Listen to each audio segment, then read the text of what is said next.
Em primeiro lugar, Pesach Kasher Vesameach. Por que eu faço questão de dizer isso? Porque o pessoal fala Hag Sameach, o que não é mal, mas essa época do ano a gente deseja Pesach Kasher Vesameach e enfatiza o Kasher antes do Sameach.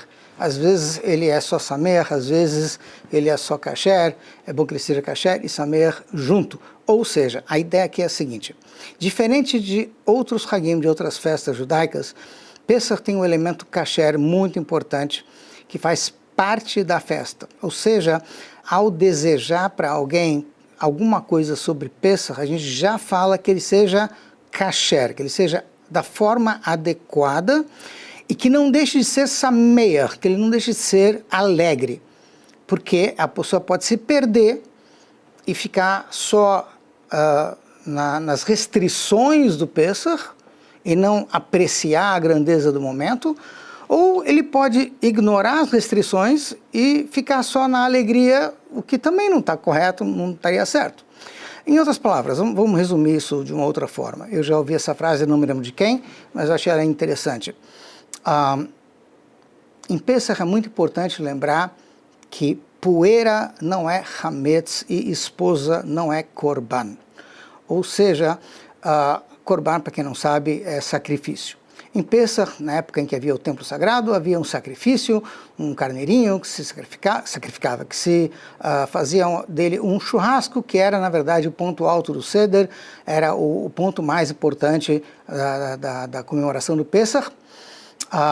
Mas hoje em dia a gente não tem esse sacrifício, tem gente que acha que tem que sacrificar a esposa, e o que não é correto. E aí começa aquela ideia de que a poeira é hametz, enfim, eu não vou entrar na mérito da questão, porque acho que aqueles que já fazem o Pesach conhecem, e aqueles que não fazem, obviamente, não sei se eles devem conhecer. Mas enfim, em Pesach nós temos o que eu chamaria de o vilão da história e o herói da história.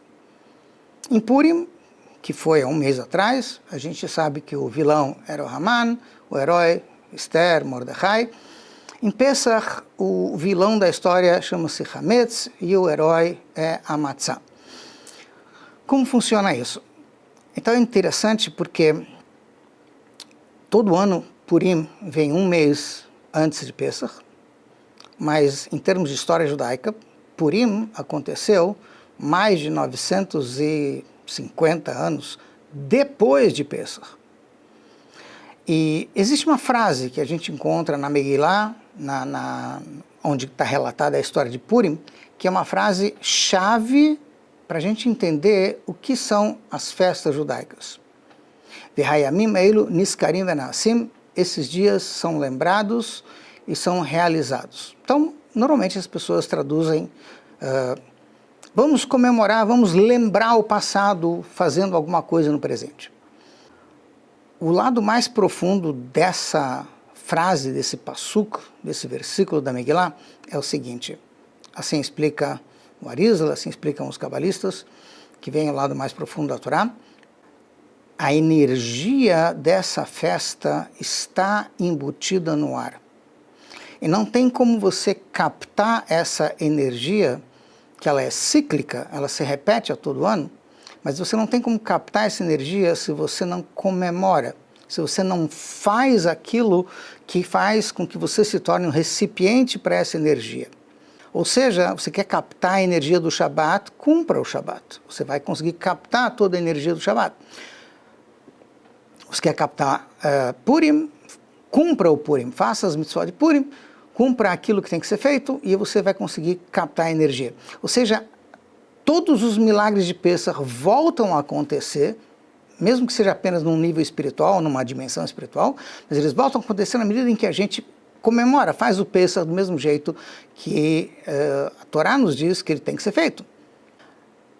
Nós encontramos uma citação implícita na Torá de que Avraham comemorou o Pesach. Veja bem, Avraham viveu mais de 400, anos antes da saída do Egito.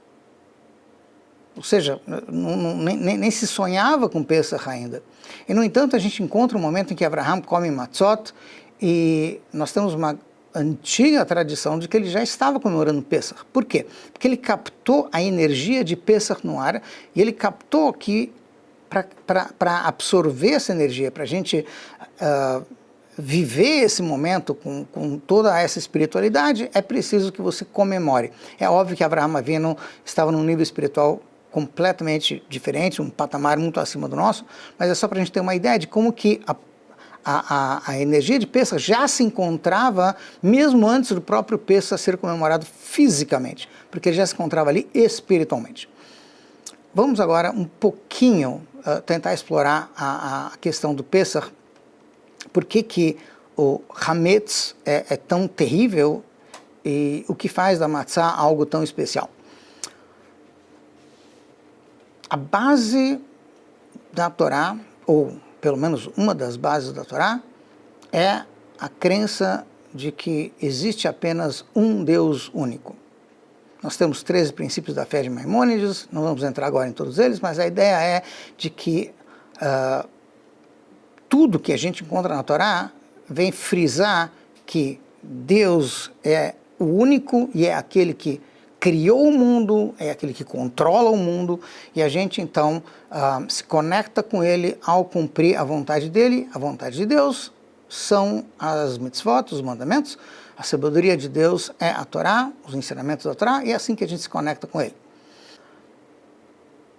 Qualquer outra coisa que tenha uma importância própria diante de Deus é idolatria.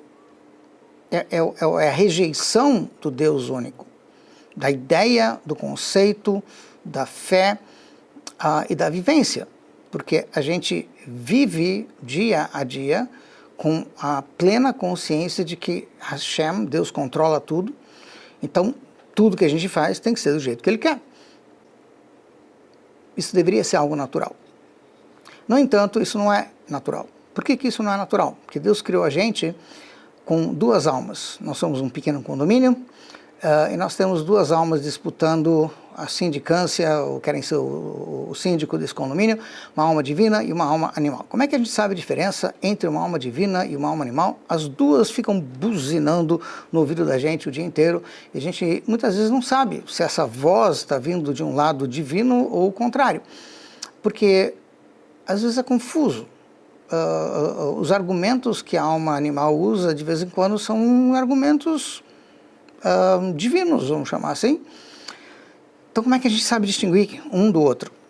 Então, uma forma simples de procurar encarar esse tipo de situação é entendendo o que significa Nefesh Abamit, alma animal. E para isso eu vou ter que usar de um trocadilho, que eu já uso muitas vezes, enfim, espero que não esteja sendo pedante. Animal você pode dividir em dois, isso vai ter Ani, mal. Ani significa o eu, e mal. O eu é mal, o lado egoísta da gente é que é o nosso lado animal. Ou seja, como é que eu sei que a voz que vem é a voz da alma animal? Quando ela vem com eu quero, eu preciso, eu isso, eu aquilo, e esse é o lado animal da gente. O lado divino da gente é o lado que consegue enxergar o outro.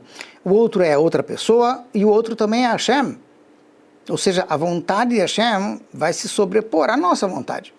Mas para isso eu preciso conseguir enxergar o outro e não ficar focado apenas no eu. Isso tudo tem a ver com Hametz e Matzah.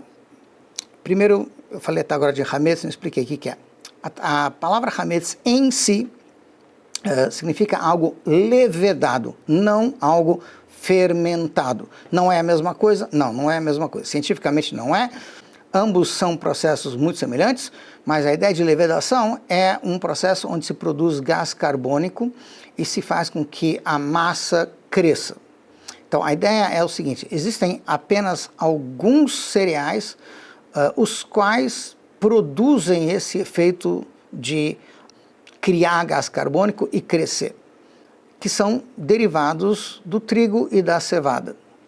Então, trigo tem uma espécie de subespécie, se é que eu posso chamar assim, que seria a espelta, na Europa conhecido como trigo vermelho, trigo duro, e a cevada teriam outras duas subespécies, que são o centeio e a aveia. Então, essas 5 espécies de cereais, trigo, cevada, aveia, centeio e espelta, são as espécies de cereais com as quais a gente pode produzir hametz e automaticamente também pode produzir matzá. Ou seja, matzá só pode ser feita de algo que poderia se tornar hametz. Tá? Há muitos anos atrás eu dei aulas num Vada Hinur, Conselho de Educação Judaica, enfim, e para um grupo de professoras, e eu fiz a seguinte pergunta: o que é hametz? Professoras de escola judaica. E eu tive uma série de respostas curiosas. Uma delas foi: hametz é tudo aquilo que a gente não pode comer em Pesach. Legal. O que quer dizer isso? Não pode comer. Aí outra professora me disse: não, hametz é tudo aquilo que fermenta. E aí eu perguntei: muito bem, então a gente não toma vinho em Pesach? Não, vinho fermenta. Falei: não. Mas ela disse: não, vinho de Pesach não fermenta, então não é vinho. Bom, enfim, e a gente ficou nessa discussão até que a gente chegou à seguinte conclusão: ninguém sabia me explicar o que era hametz, um disse que era farinha, aí eu perguntei: não, farinha, matzá também tem farinha, enfim. Tudo aquilo que pode virar hametz pode virar matzá. Como funciona isso? Se eu pegar água e misturar com farinha de trigo, e eu deixar essa mistura de água com farinha pousada, enfim, durante mais de 18 minutos, essa mistura pode se tornar hametz, ela vai começar a crescer, vai começar a levedar, o gás carbônico vai começar a ser produzido dentro dela e ela vai crescer, vai ter um volume maior. Se eu não deixar ela durante esses 18 minutos parada e sem eu trabalhar essa massa, jogar no forno, então nós vamos ter uma matzá. Matzá, então, é aquilo que é água e farinha que não cresceu, enquanto que hametz seria essa mesma mistura, mas que cresceu e apareceu. Por que em Pesach isso é tão grave? Porque isso é tão rejeitado como algo tão proibido? Coisa que ao longo do ano, no Shabat, a halá é um dos protagonistas principais da mesa de Shabat. E a halá é puro hametz. E aqui a questão é a seguinte: nós falamos antes que esses dias, esses dias eles voltam a ocorrer, eles voltam a se realizar, porque há um ciclo espiritual que volta a acontecer todo ano, naquela mesma época do ano.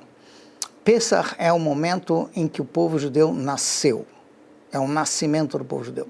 E a gente sabe muito bem que, em termos de educação, aquilo que você ensina para a criança na mais tenra infância é o que fica com ela para o resto da vida. O mesmo vai acontecer aqui com o povo judeu.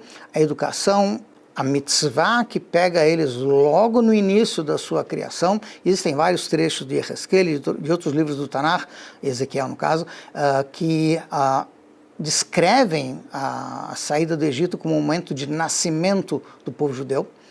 E é muito importante que nesse momento a gente se livre do nosso ego, do nosso ani, porque o nosso ani é a primeira instância de idolatria que a gente pode ter na nossa vida, quando a gente se acha mais importante do que tudo que tem à nossa volta.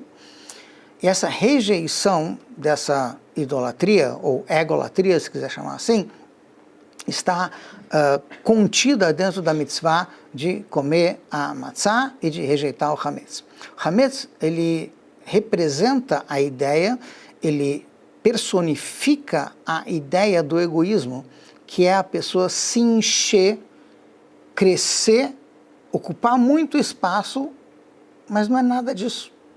Ou seja, ela se acha mais importante que Hashem, ou mais importante que os outros, e no fundo, é puro gás carbônico, não tem nada de consistente ali. Então, essa ideia de egoísmo está embutida no conceito de hametz. Logo na infância, logo no início da existência do povo judeu, Hashem quer que a gente se livre, ou pelo menos atenue de alguma maneira essa sensação de que nós somos mais importantes do que todo mundo, até do que Hashem, enfim, e que a gente consiga se anular perante Hashem. E essa ideia está embutida no conceito da matzá.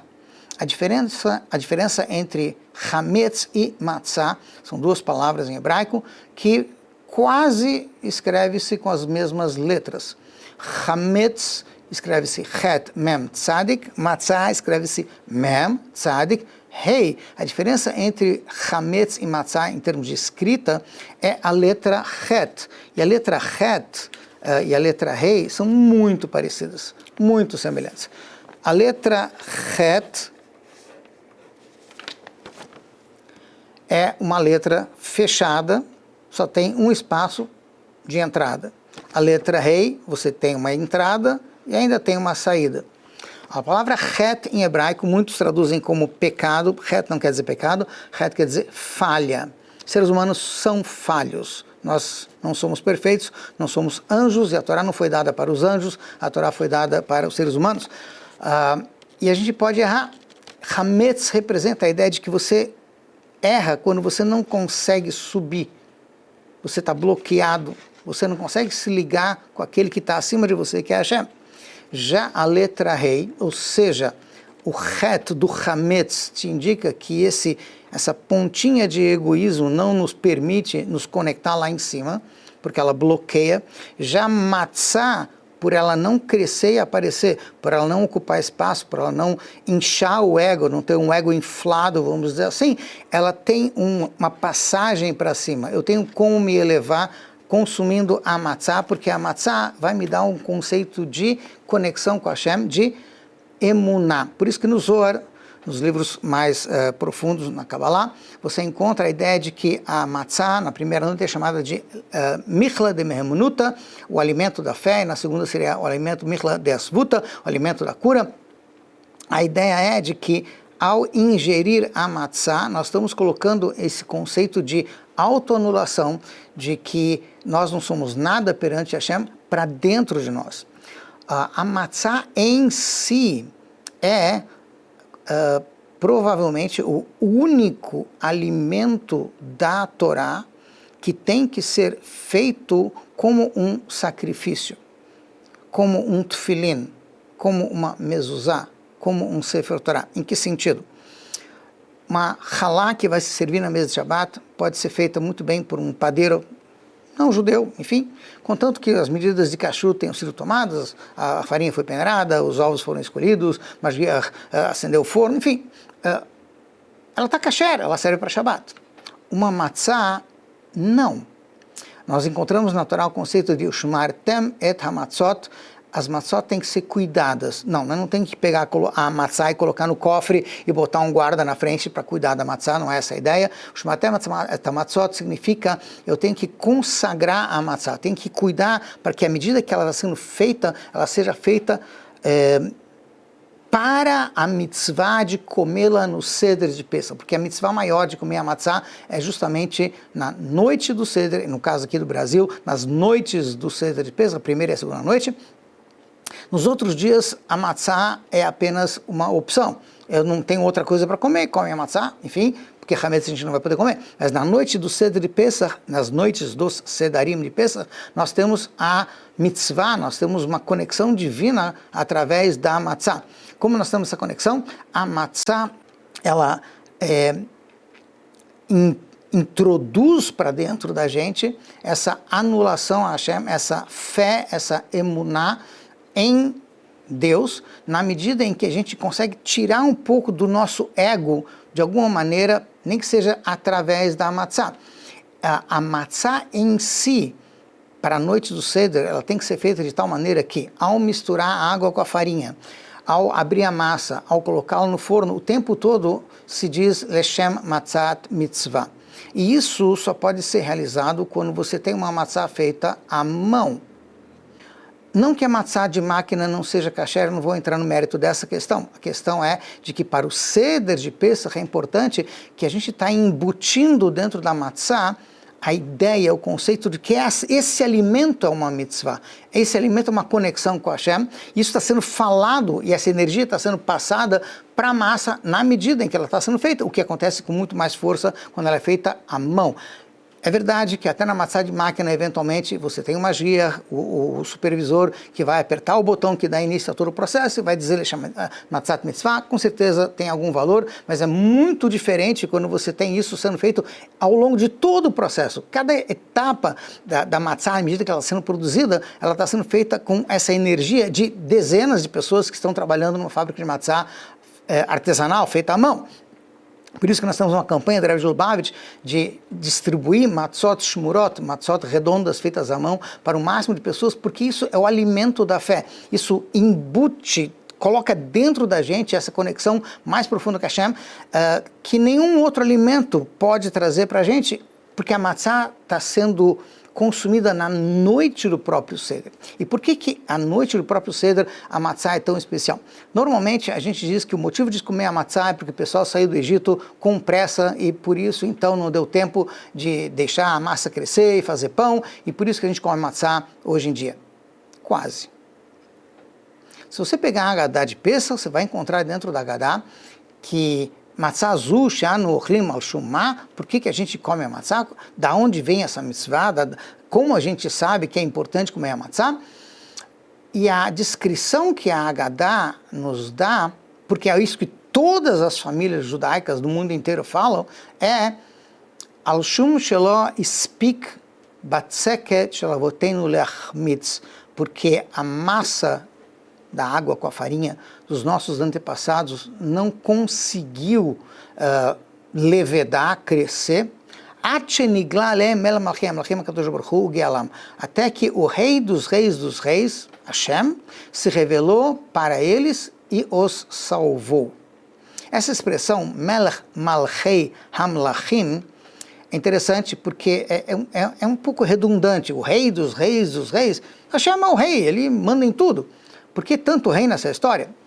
É interessante que os cabalistas, os que entendem um pouquinho de Kabbalah, descrevem isso como uma revelação divina que está acima de todos os mundos, de todas as dimensões que a gente conhece.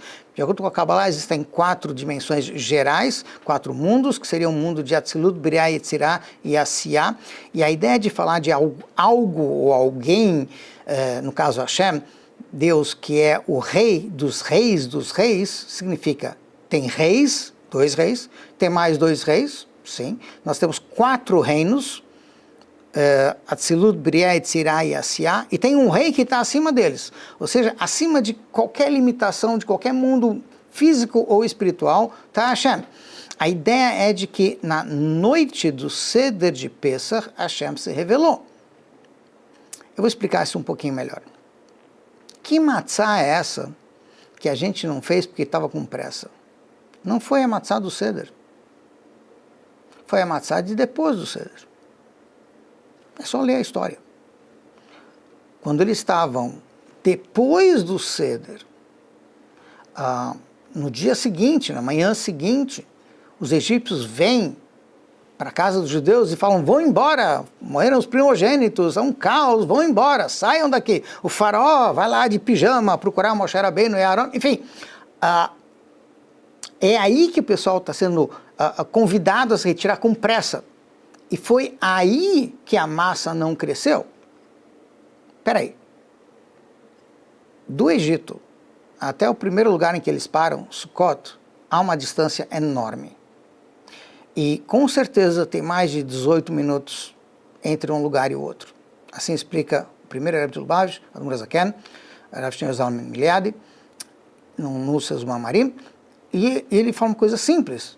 Existem várias explicações, mas veja bem, até para você fazer uma fogueirinha e pegar a sua massa e cozinhar, você vai precisar de mais de 18 minutos. Explico.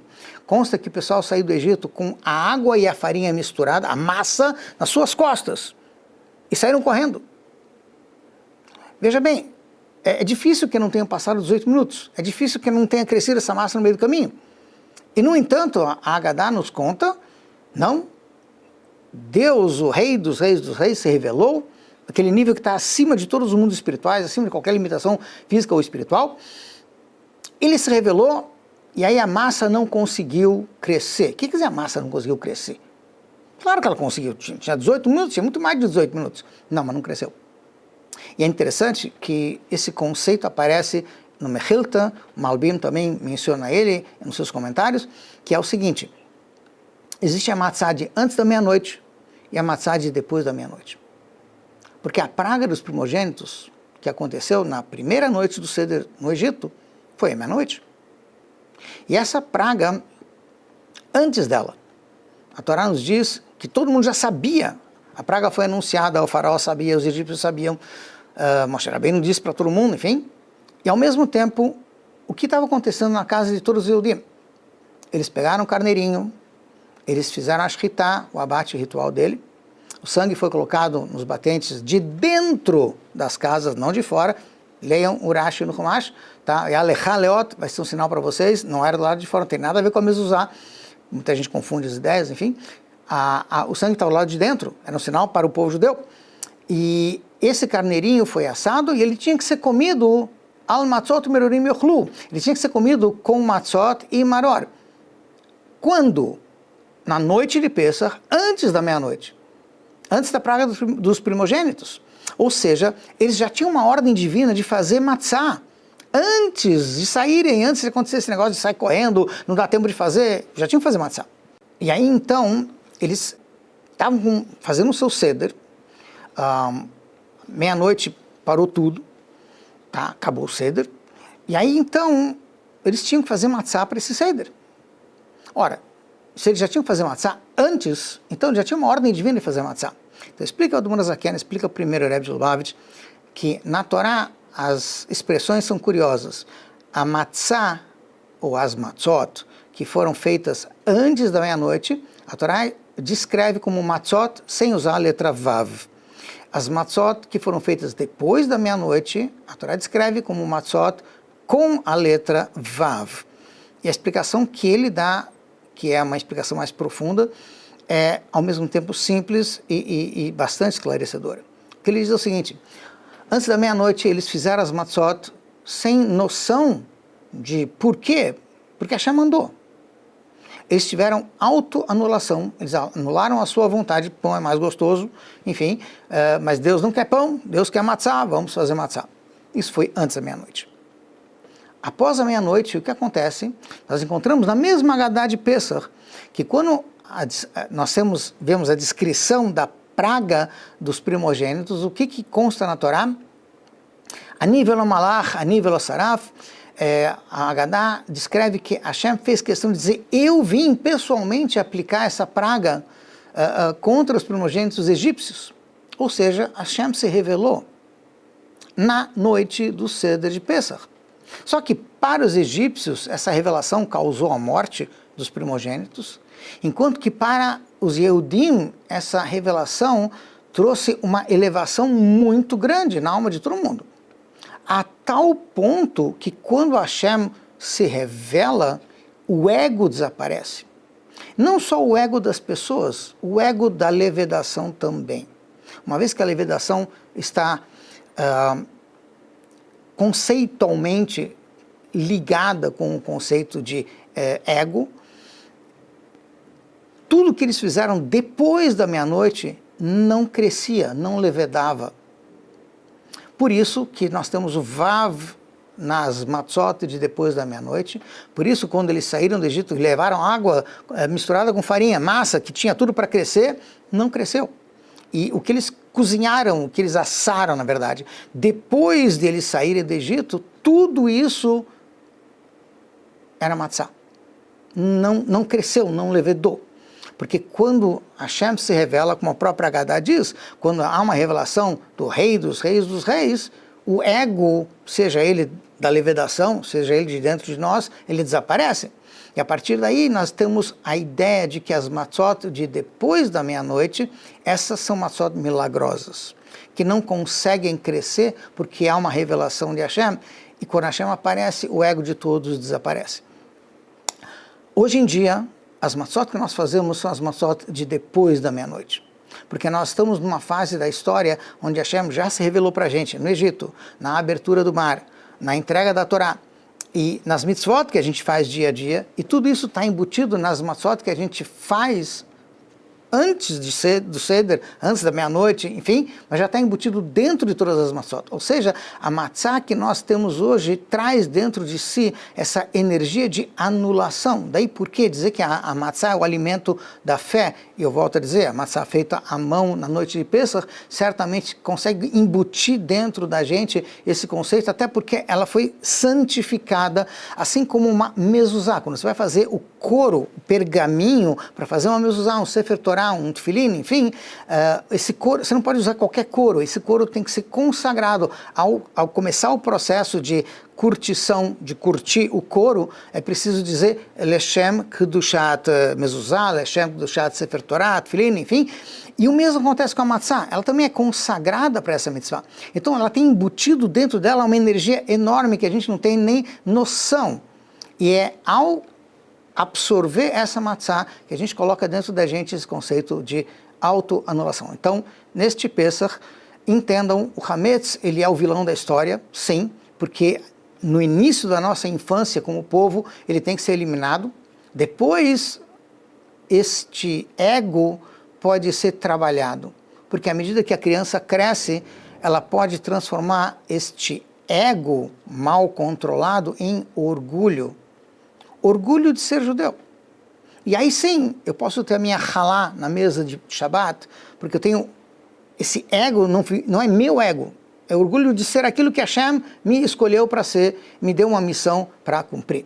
Então que a gente possa ter um Pesach Kasher Samer, que a gente possa ter matzot redondas feitas à mão no Seder de Pesach, e que a gente se cuide de vender o Hametz antes de Pesach, de eliminar, limpar a casa de todo o Hametz, que a gente possa estar com o Mashiach em Yerushalayim, no terceiro Beit HaMikdash, e a gente vai poder comemorar o Pesach plenamente com o Korban e com tudo que tem direito, Pesach Kasher Samer.